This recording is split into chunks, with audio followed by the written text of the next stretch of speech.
¿Sabes qué es lo bueno de tener un Movistar? Que se oye bien, tiene buena señal y la red es rapidísima. A mí me cumplieron. Rompe el mito. Movistar, compartida la vida es más. Amigos, ¿cómo están ustedes? Muy buenas noches. Esto es Monitor de Negocios, un servidor Efraín Flores, a nombre de todo el equipo que hace posible su programa Monitor de Negocios, les da la más cordial de las bienvenidas. Hoy es cordial porque están ustedes, porque estamos al aire.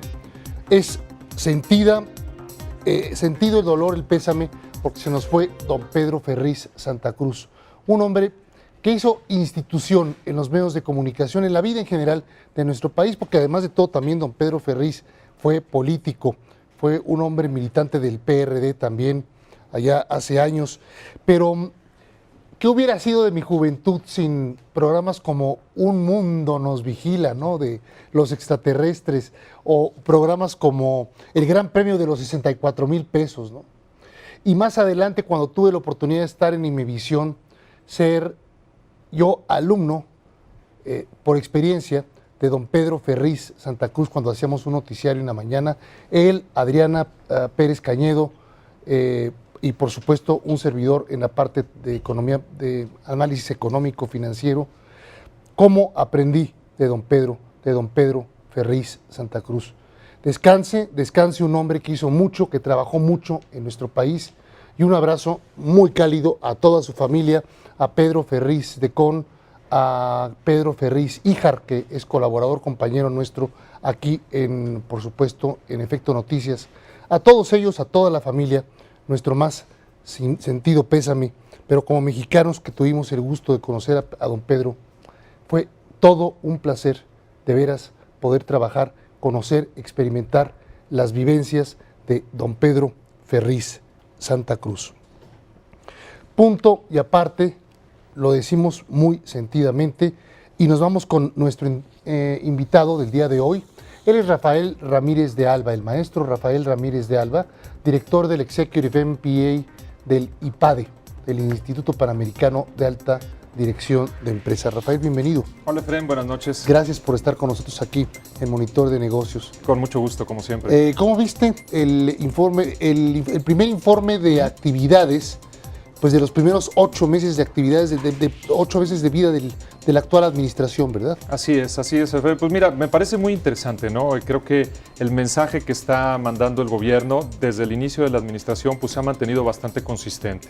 Y el informe de gobierno, como todos los informes de gobierno, es un ejercicio de promoción, de publicidad, de qué es lo que quiere hacer el gobierno, cuál es el objetivo, por dónde se quiere ir, pues solamente nos reafirma, ¿no?, lo que ya sabemos. La importancia de las reformas estructurales en las cuales está jugando el presidente pues prácticamente el sexenio, la importancia de invertir en infraestructura, la importancia del crecimiento económico para tener un país más justo y con mayor progreso.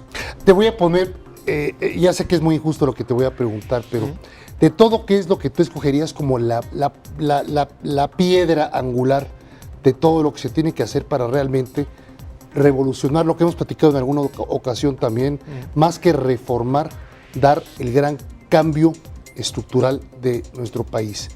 La reforma educativa, la reforma energética o la reforma financiera, que incluye, por supuesto, la tan esperada reforma hacendaria. Pues mira, efectivamente es un poco complicado encontrar un punto en particular, ¿no? Pero a mí me parece que la reforma fundamental es la reforma educativa, sin duda. Porque lo que sabemos es que la productividad en México no ha crecido, inclusive ha decrecido en términos reales en los últimos años. La competitividad también. La competitividad también, pero todo eso, la competitividad, no hay crecimiento, etcétera. ¿Cuál es el origen? Baja productividad. Nuestra productividad no ha aumentado. Y eso tiene que ver con muchos factores, pero empieza desde el inicio, con tener gente bien preparada para afrontar los retos de la modernidad. De nada nos sirve importar tecnología si no tenemos gente que desarrolle aquí en México tecnología, que seamos competitivos, que podamos hacer finalmente un automóvil masivo a nivel internacional y que se pueda colocar en todos los mercados, ¿verdad? Así es.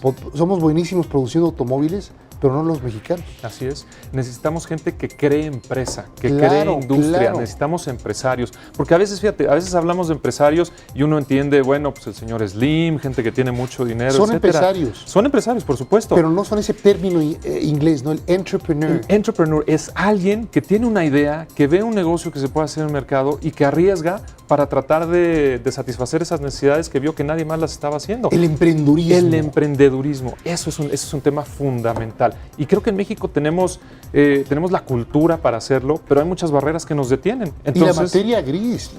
Pues hombre, es favor. eso, la educación. al Pero final de no, cuentas, el problema ¿no? es la educación. El problema es la educación. Tener gente preparada para aventarse, que no sean nada más empleados, que está bien, no tiene nada de malo, yo soy empleado, pero ojalá tuviéramos más Claro, gente que cree todos lo empresa, somos. que dé empresa. ¿verdad? Pero que se genere, que se piense, que se pueda crear Nuevas ideas, ¿No? nuevas cosas, Es- nuevas maneras de hacer las cosas. en tecnología, en medicina, en ciencias de la vida, en biotecnología, en tantas áreas tan competitivas donde México está participando, aeronáutica y aeroespacial. Así es. Por favor, tenemos ahí la oportunidad en los próximos 25 años, pero también la decisión, o le entramos o nos quedamos nuevamente, simple y sencillamente, a tejer chambritas, ¿verdad? Exactamente, es correcto. Ahora, déjame comentarte, me parece que esa reforma es fundamental, ¿no? Pero las otras también son importantes, es decir, yo no quitaré a la mesa ninguna de las reformas que está proponiendo el presidente. Y la segunda, si queremos verlo así en orden de importancia un poco, me parece que es la reforma fiscal, que esa todavía no la conocemos, apenas se va a presentar, más o menos tenemos esbozos de por dónde va a ir, Para el 8, pero es para el 8 fundamental. de septiembre, ¿verdad? 8 de septiembre se presenta, esperamos. ¿Y por qué es tan importante? Es muy importante porque el gobierno, en primer lugar, necesita recursos para invertir en el país. En infraestructura, ya lo dijo el presidente. Queremos, o la idea es invertir en infraestructura durante el sexenio 4 billones de pesos, 4 millones de pesos. Es muchísimo. Es muchísimo. No nos lo dinero. podemos imaginar, Muchísimo dinero. No nos lo imaginamos. En infraestructura, en carreteras, en puertos, en ferrocarriles, en telecomunicaciones. Y esa inversión, mucha de ella, evidentemente, vendrá del sector privado, pero mucha de ella tendrá que venir del gobierno. Y el gobierno no tiene los recursos para llevar a cabo esas inversiones si quiere mantener unas finanzas públicas sanas y, por otro lado, quiere darle a Pemex también pues mayor utilización de recursos precisamente para su inversión, que es la parte de la reforma energética. Pero estamos armando todo un gallinero con Pemex diciendo no se vende. Es que nadie ha hablado de vender a Pemex. Así es. ¿No? Pero por ahí se avientan sin siquiera... me pregunto si a veces leemos las cosas los mexicanos, ¿no? Los documentos. Exactamente. ¿No? Bueno, pero parecemos también además los picapiedra, ¿no? Porque estamos queriendo, o sea, ahí seguimos con el freno del coche aquel que usaba Pedro Picapiedra, ¿verdad? Estás hablando, por ejemplo, de las reformas. Se hizo un frenón terrible durante el primer semestre de la economía, en buena medida por el gasto también en la industria de la construcción. Así es. Pero no fue porque fuera un berrinche. Creo que, corrígeme si no, se tuvo que hacer también un cambio de estrategia porque estaba mal concebida la forma en la que se estaban asignando recursos para la vivienda de interés social. Efectivamente, Fren, ese es un factor importantísimo. Es decir, el eje del desarrollo de la política de vivienda de los últimos, pues yo te diría, 2 sexenios, ha sido el desarrollo de enormes desarrollos de interés social, alejados de las ciudades, donde, bueno, pues la gente afortunadamente podía tener una casa, muchos de ellos por primera vez, casa propia y tal, estaban muy orgullosos, encantados, se mudaban. Pero resulta que empezaban a trabajar y su trabajo estaba en la ciudad. Y ¿A 4 horas de distancia? 3, 4 horas de distancia de ida, 3, 4 horas de distancia de regreso, y era una cosa insostenible. Entonces esos desarrollos poco a poco se vuelven a vaciar. Y la gente se regresa a lo mejor a vivir con sus papás, pero mucho más cerca de su fuente de trabajo.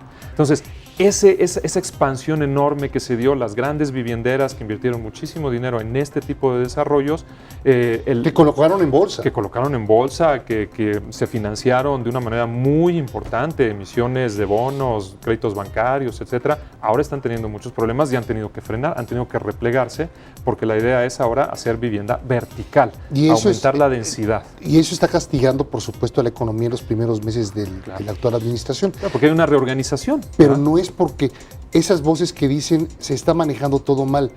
Yo creo que al revés, se está metiendo en cintura muchas cosas que deberían de haberse ordenado desde antes, ¿no? Así es, así es. Y bueno, también has escuchado Castigo, por ahí, bueno, evidentemente el tema de, pues un poco se habla del subejercicio del gasto, Sí. que fíjate, un tema interesante.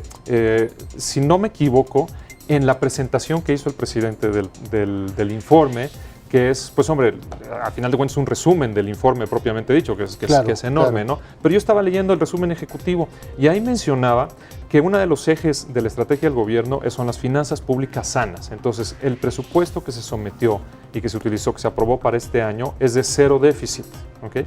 Cuando traíamos un déficit, pues ligeramente, pues, un poquito más grande, ¿no?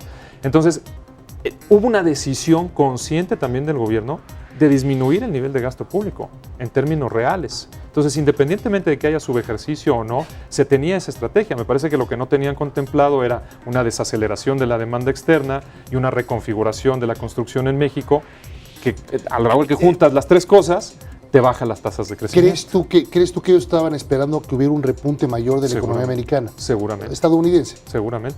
De la economía americana yo creo que no midieron el qué tanto iba a afectar todo este reordenamiento de la política de vivienda. Yo creo que fueron varios factores. Lo normal que sucede en cada sexenio, hay una nueva administración y pues bueno, el manejo del gasto público se tiene que reordenar y entonces pues eso naturalmente te lleva a ciertos desfases.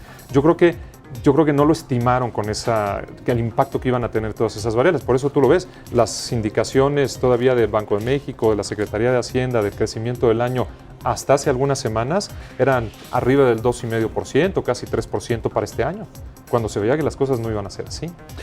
Rápidamente, porque se nos acaba el tiempo, Rafa, la presentación del presidente, es decir, el mensaje que dio el lunes, simple y sencillamente fue una recopilación, un esbozo de lo que se está trabajando, más que un informe. Me parece que sí, además, pues hombre, también seamos justos, son 9 meses de trabajo, no es un año completo. Así es. Está comenzando el sexenio. Muchas de las cosas que menciona el presidente, pues evidentemente ya se vienen trabajando desde hace tiempo, no son cosas que hayan iniciado la actual administración, entonces, pues es eso, es más bien un vender esas ideas hacia dónde nos queremos mover para conseguir el apoyo de la gente. Rafa, pues esperamos contar contigo en los próximos, en otros programas aquí en Monitor de Negocios.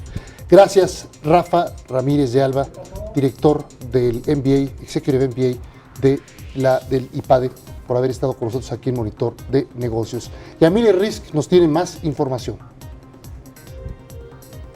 Así es, y les comento que la Secretaría de Medio Ambiente y Recursos Naturales celebró la publicación de la Estrategia Nacional. No tiene micro. ¿Qué pasó? Se nos acabó el tiempo y a mí una disculpa, mañana estaremos nuevamente contigo y con todos nuestros amigos de Monitor de Negocios.